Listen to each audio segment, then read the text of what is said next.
US President Donald Trump reiterated his claim of brokering peace between India and Pakistan and lamented that he won't be honored with the Nobel Peace Prize for stopping a possible war between the two countries last month. India, including Prime Minister Narendra Modi at a recent meeting, has repeatedly asserted that a ceasefire between New Delhi and Islamabad was a result of direct military talks and Washington was never roped in for mediation. The US President made the remarks as he took credit for a peace deal negotiated in Washington between the Democratic Republic of Congo and Rwanda. Remember viewers, Pakistan made the recommendation in a post on X soon after Trump was asked about the Nobel. Trump has said that he should be awarded the Peace Prize for a variety of reasons, including his work on India and Pakistan. This comes after Trump hosted Pakistan's Asim Munir for lunch. Major General Sudhakar Ji, defense expert, joins me live on the broadcast. Sir, thank you for taking the time to join us here on Newsx.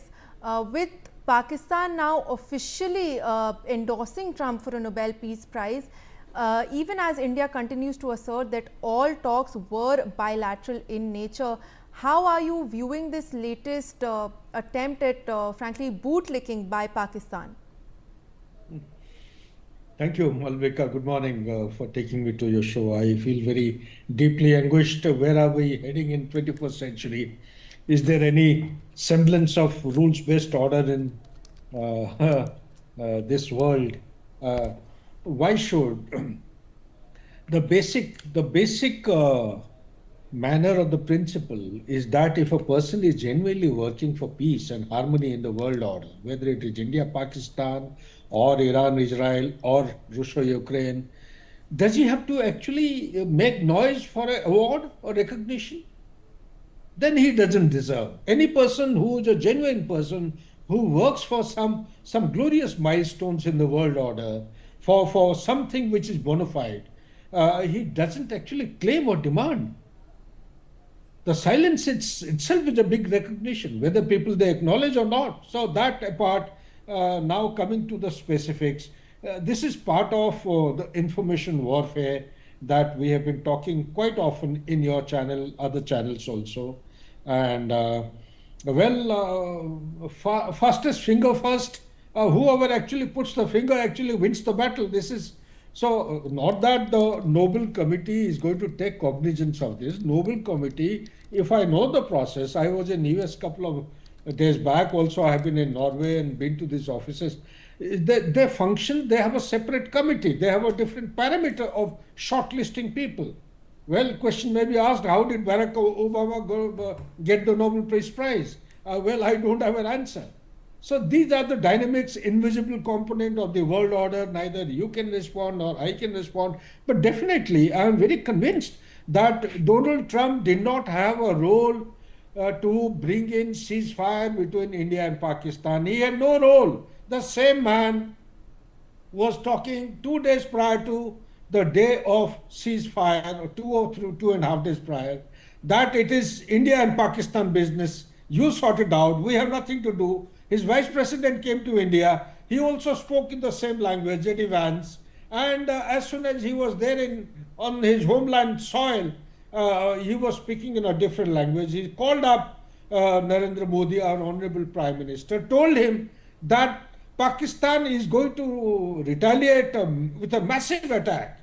So he was told by our leadership that if he comes with a massive attack, we'll go with a supermassive, a bigger attack than that.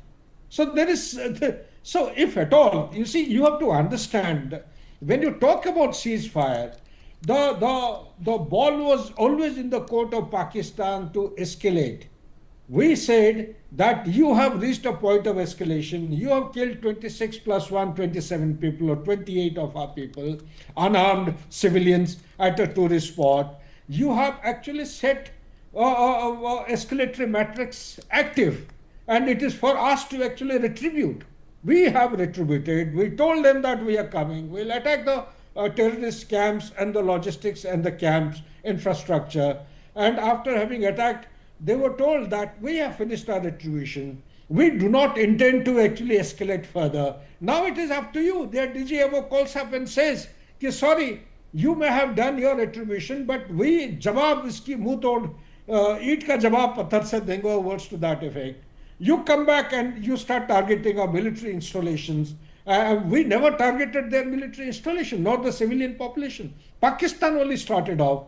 We said, okay, if you do this, we'll be compelled to retort back or retribute. We retorted or retributed, replied to them, retaliated.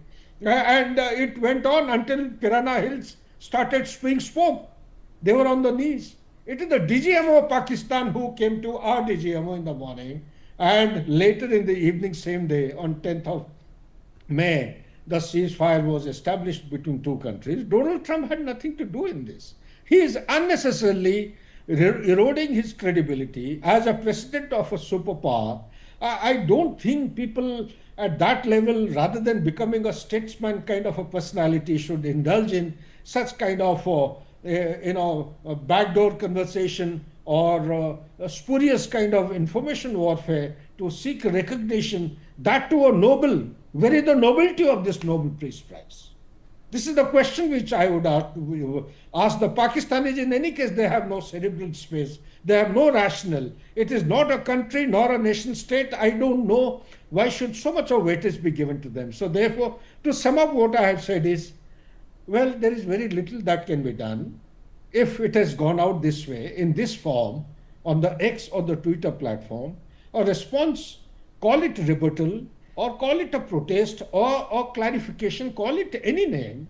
Let the government of India, the official spokesperson, give a detailed recount of the whole issue. Whatever Honorable Prime Minister spoke in 35 minutes when Donald Trump called up after he moved out of G7 meeting from Canada in a hurry, they should be recounted again in the same Twitter platform or X platform. And more than that, there should be a press briefing that so and so thing has happened.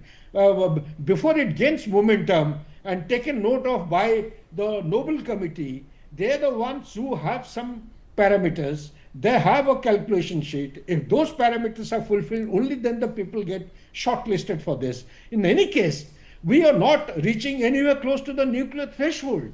We are far, far below. We are in the conventional domain.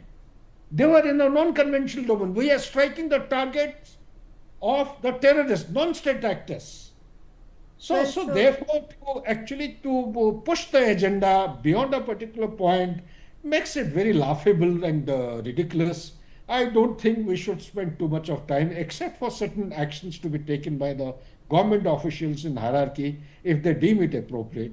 Otherwise, it deserves to be junked into the dustbin. And we need to wait for the golden opportunity to retort or reply back in a suitable manner. Back to you, Malvika. Well, sir, thank you so much for taking the time to provide us with your perspective. That's all for this bulletin. We'll take a short break.